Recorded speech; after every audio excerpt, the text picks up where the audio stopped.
बहुत समय पहले की बात है। एक गांव में शिवा नाम का एक बूढ़ा आदमी अपनी पत्नी शारदा के साथ रहा करता था।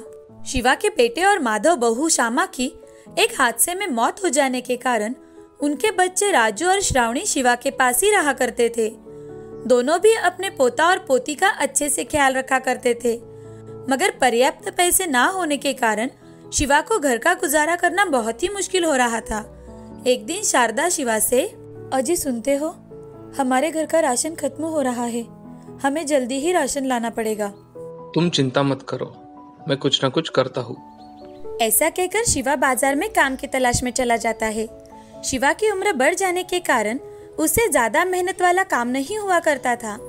शिवा काम की तलाश में इधर उधर बाजार में घूम रहा था। तभी शिवा को एक जगह मजदूरी का काम मिल जाता है। शिवा दिन भर मजदूरी का काम करता है और घर लौटते वक्त उसकी दिन भर की कमाई सिर्फ 200 रुपए ही मिलने के कारण वो बहुत ही ज्यादा उदास हो जाता है। शिवा शारदा से, शारदा, ये पैसे लो और इन पैसों से थोड़ा सा राशन लेकर आओ। इतने से रुपए में हमारा गुजारा कैसे होगा? अगर ऐसा ही चलता रहा तो हमारे पोता और पोती का क्या होगा? वही चिंता मुझे भी खाए जा रही है। तुम आज के लिए राशन तो लेकर आओ, बाद में देखते हैं। जी। ऐसा कहकर शारदा बाजार जाती है और राशन खरीद कर लाती है और खाना पकाने लगती है। तभी शिवा की पोती शिवा से, दादाजी, आप ऐसे थके हुए क्यों लग रहे हो? आपकी तबीयत तो ठीक है ना? हाँ गुड़िया, मेरी तबीयत ठीक है। इस बुढ़ापे की वजह से अब मुझसे ज्यादा काम नहीं होता, इसलिए जल्दी थक जाता हूँ। दादाजी, मैं आपके पैर दबा देती हूँ। अरे नहीं मेरी बच्ची, अब हम सब मिलकर खाना खाएंगे। जी दादाजी। ऐसा कहकर श्रावणी अपने दादाजी के साथ खाना खाने बैठ जाती है। तभी राजू दादी से, दादी, मुझे दादाजी के हाथ की पनीर की सब्जी और अंडे का आमलेट बहुत पसंद है। क्या तुम दादाजी को कहोगी कि वो हमें बनाकर खिलाए? अगले हफ्ते जरूर बनाएंगे, अभी ये खाना खा लो। राजू समझदार होने के कारण अपने दादी की बात जल्दी से समझ गया और दादी से, ठीक है दादी। सभी ने खुशी खुशी खाना खाया और जल्दी से सो गए। अगले दिन राजू और श्रावणी आंगन में खेल रहे थे। तभी श्रावणी राजू से, भैया, दादाजी कल काम करके कितने थक गए थे। मुझे लगता है हमें उनकी मदद करनी चाहिए। हाँ श्रावणी, ये विचार तो मेरे मन में भी आया, मगर हम क्या कर सकते हैं? भैया, हमारे दादाजी के हाथ की पनीर की सब्जी और बटर आमलेट कितना अच्छा होता है। वो इतना स्वादिष्ट होता है कि उसका स्वाद मुंह में ही रह जाता है। मैं सोच रही थी, अगर दादाजी एक रेडी लगाए तो, और उस पर पनीर की सब्जी, उसके साथ ही ऑमलेट बनाकर बेचे तो उनको इतनी मेहनत नहीं करनी पड़ेगी। अरे हाँ, जब दादाजी घर पर आएंगे तो हम उन्हें ये बात बताएंगे। हाँ भैया, हम उन्हें जरूर बताएंगे। शाम के समय शारदा और शिवा आंगन में बैठे थे। तभी राजू और श्रावणी शिवा के पास आकर, दादाजी, मुझे आपको एक बात बतानी है। हाँ बोलो। दादाजी, मैं सोच रहा हूँ अगर हम बाजार में खाना बनाने की रेडी लगाए तो हम उस पर पनीर की सब्जी और आमलेट भी बेच सकेंगे। राजू, तुम्हारा विचार बहुत अच्छा है, मगर बेटा हमारे पास उतने पैसे नहीं हैं। मेरे पास कुछ पैसे हैं, ये आप रख लो। हाँ शारदा, इन पैसों से हमारा काम हो जाएगा। ऐसा कहते ही राजू और श्रावणी बहुत खुश हो जाते हैं। उनकी खुशी का तो जैसे ठिकाना ही नहीं था। दूसरे दिन शिवा बाजार में जाकर एक रेडी किराए पर लेकर आता है। उस पर शिवा खाने के पकवान रखकर बेचने लगता है। आज उनका पहला दिन था और इसी कारण उनके रेडी पर कोई नहीं आ रहा था। शाम के समय दो आदमी शिवा के रेडी पर आकर, अरे चाचा जी, आपने कब से रेडी लगाना शुरू किया? मजदूरी का काम करना छोड़ दिया क्या? बेटे, अब मुझसे ज्यादा काम नहीं हो पाता, इसलिए मैंने सोचा एक रेडी लगा लूं। अच्छा चाचा जी, मुझे एक ऑमलेट दीजिए और मेरे दोस्तों के लिए मसाला चीज ऑमलेट बनाइए। जी अभी बना के देता हूँ। शिवा एक प्लेट में ऑमलेट और एक मसाला चीज ऑमलेट बना के देता है। रंगा और उसका दोस्त ऑमलेट खाते हैं। तभी रंगा शिवा से, अरे चाचा जी, आपके हाथ को तो बहुत स्वाद है, मुझे ये ऑमलेट बहुत पसंद आया। आपका ये मसाला चीज ऑमलेट भी बहुत अच्छा है चाचा, हमें बहुत पसंद आया। चाचा जी, मुझे पनीर की सब्जी घर पर पार्सल दीजिए, जी अभी देता हूँ। शिवा रंगा को पार्सल दे देता है। उस दिन शिवा का धंधा ज़्यादा नहीं चल पाता, लेकिन जैसे जैसे लोगों को पता चलता है कि शिवा के हाथों में जादू है, उसने बनाया हुआ ऑमलेट और पनीर की सब्जी बहुत ही ज़्यादा स्वादिष्ट है। लोगों की भीड़ जमा होने लगती है। उसके साथ ही शारदा रोटियां, दाल, राइस बनाकर बेचा करती थी। शारदा शिवा से, हमने तो कभी सोचा भी नहीं था कि हमारा धंधा इतना अच्छा चलेगा, हमें इतनी तरक्की मिलेगी। हमारे पोता और पोती की आइडिया की वजह से हम हमारा व्यवसाय शुरू कर पाए। हाँ शारदा, हमारे पोता पोती बहुत ही होशियार है।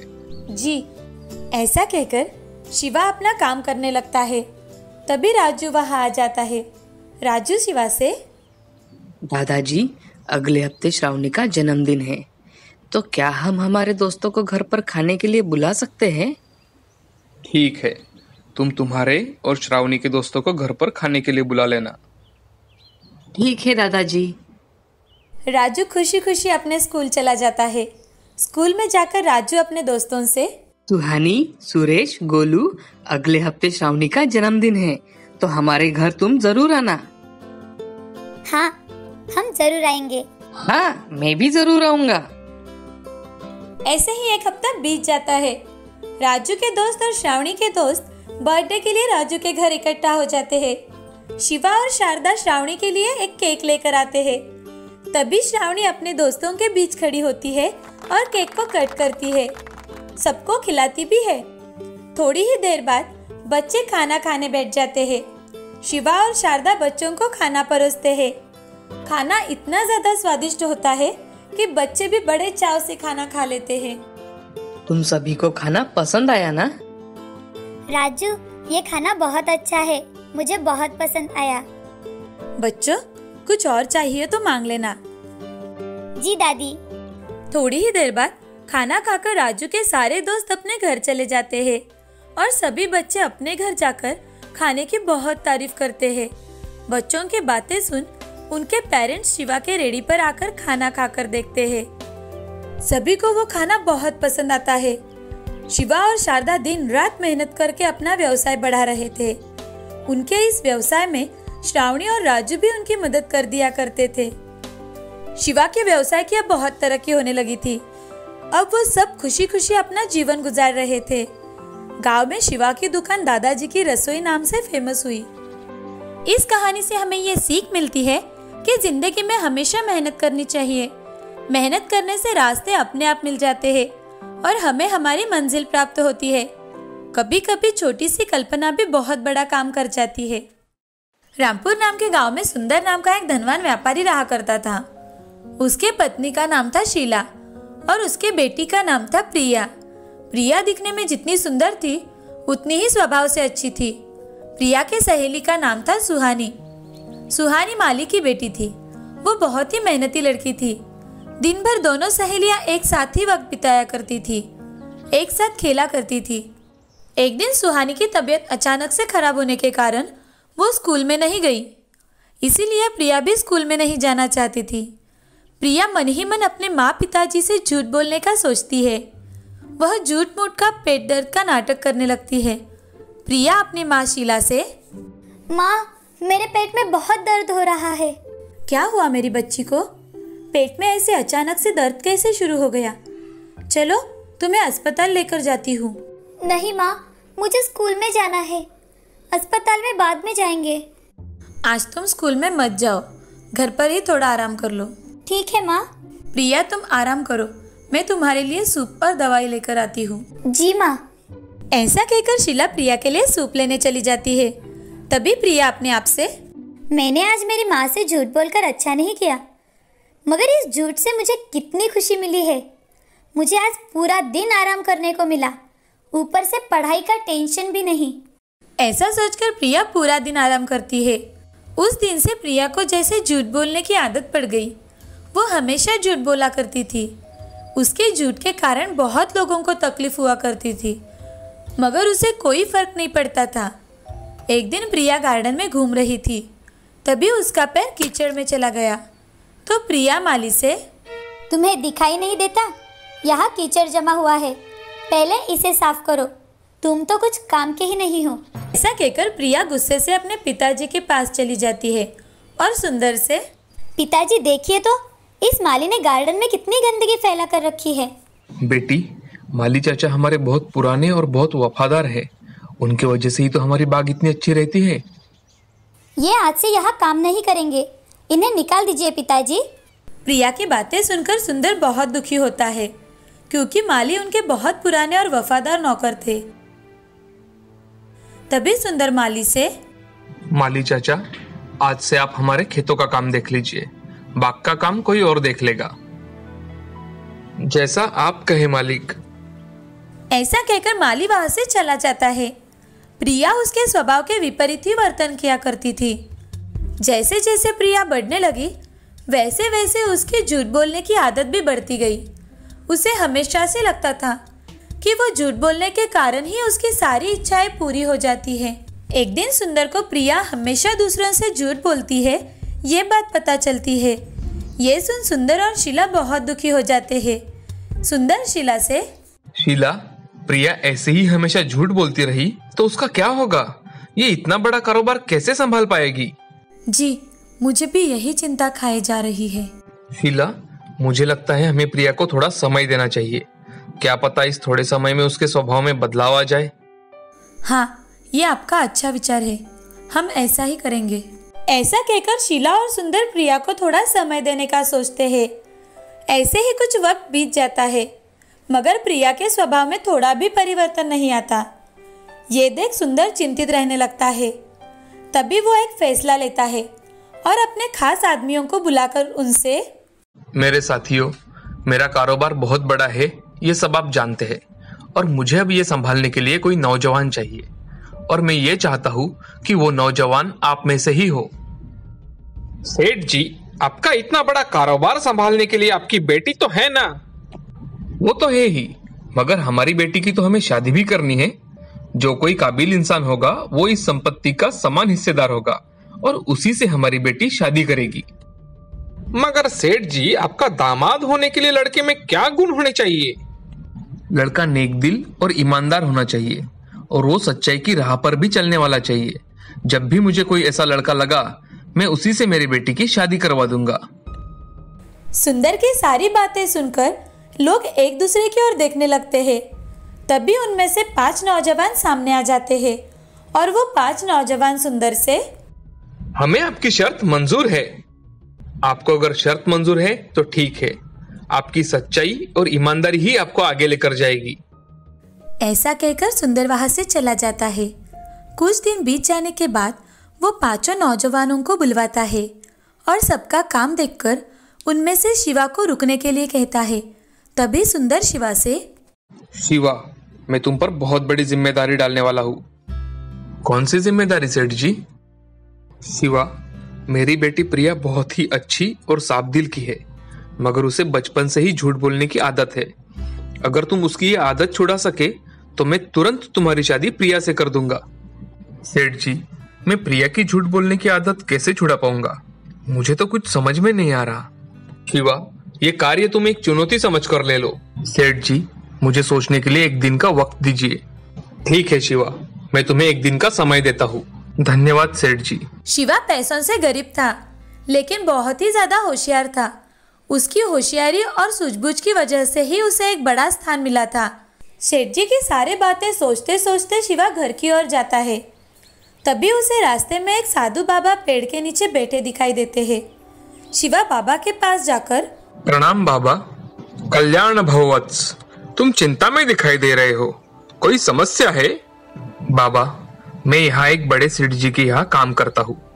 उन्होंने लोगों की काबिलियत पर ही उन्हें काम दिया है और अब सेठ जी चाहते हैं कि उनकी बेटी की शादी हो जाए, लेकिन उनको लड़का सच्चाई की राह पर चलने वाला चाहिए।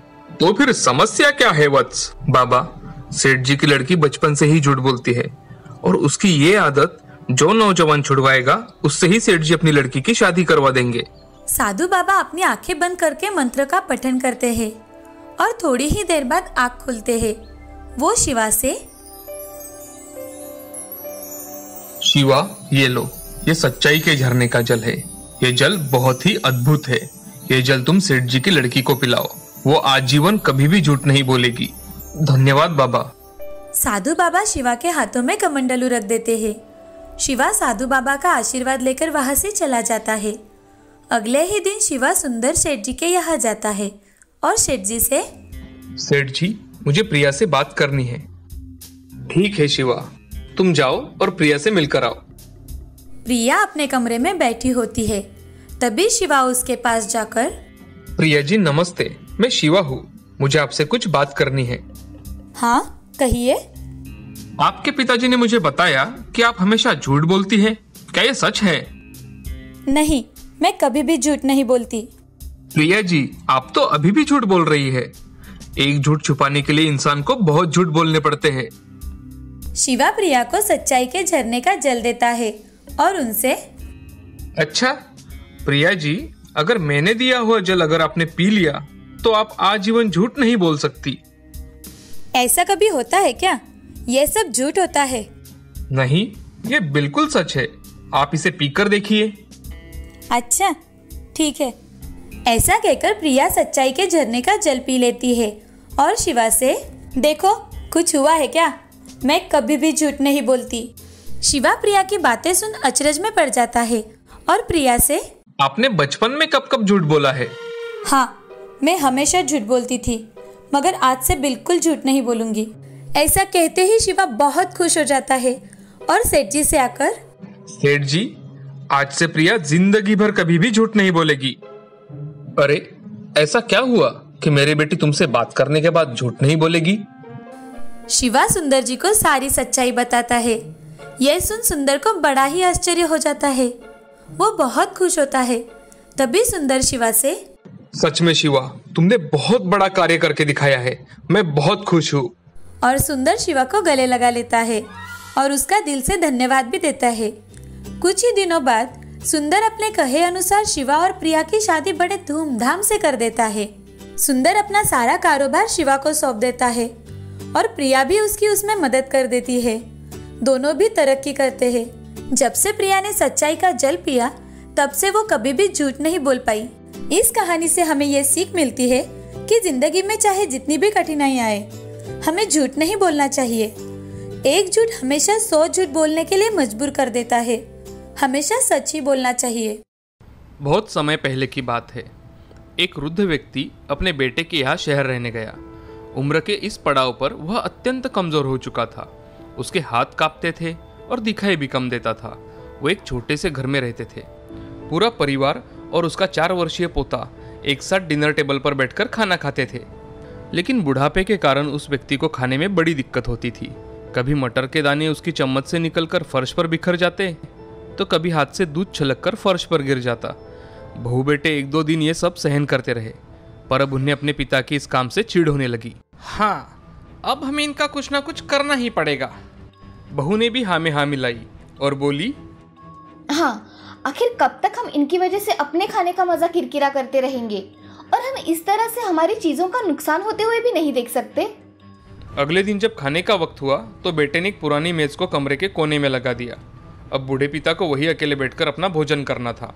यहाँ तक कि उन्हें खाने के बर्तनों की जगह एक लकड़ी का कटोरा दे दिया गया ताकि और बर्तन टूट फूट ना सके।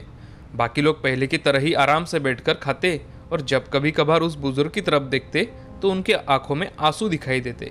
ये सब देखकर भी बहू बेटे का मन नहीं पिघलता और अब तो वो उनकी छोटी सी छोटी गलती पर उन्हें बहुत सारी बातें सुना देते। वहां बैठा उनका छोटा लड़का राजू भी ये सब बड़े ध्यान से देखता और अपने में मस्त रहता। एक रात खाने से पहले राजू को उसके माता पिता ने जमीन पर बैठकर कुछ करते हुए देखा। बेटे, ये तुम क्या बना रहे हो? राजू ने बड़ी ही मासूमियत के साथ जवाब दिया, पिताजी, मैं तो आप लोगों के लिए लकड़ी का कटोरा बना रहा हूँ, क्योंकि जब मैं बड़ा हो जाऊंगा तो आपको भी लकड़ी के कटोरे में ही खाना पड़ेगा ना। और वो पुनः अपने काम में लग गया। इस बात का उनके माता पिता पर बहुत गहरा असर हुआ। उनके मुंह से एक शब्द भी नहीं निकला और आंखों से आंसू बहने लगे। वो दोनों बिना बोले ही समझ चुके थे कि अब उन्हें क्या करना चाहिए। उन्होंने अपने बूढ़े पिता को वापस डिनर टेबल पर लेकर आए और फिर कभी भी उनके साथ गलत व्यवहार नहीं किया। देखा दोस्तों, हम अक्सर अपने बच्चों को नैतिक शिक्षा या मोरल वैल्यूज देने की बात करते हैं, पर हम ये भूल जाते हैं कि असल शिक्षा शब्दों में नहीं, हमारे कर्म में छुपी होती है। अगर हम अपने बच्चों को बस ये उपदेश देते रहे कि बड़ों का आदर करो, सबका सम्मान करो और खुद इसके उलट व्यवहार करें तो बच्चे भी ऐसा ही करना सीखते हैं। इसलिए कभी भी अपने पेरेंट्स के साथ ऐसा व्यवहार ना करें कि कल को अपनी संतान भी अपने लिए लकड़ी का कटोरा तैयार करने लगे।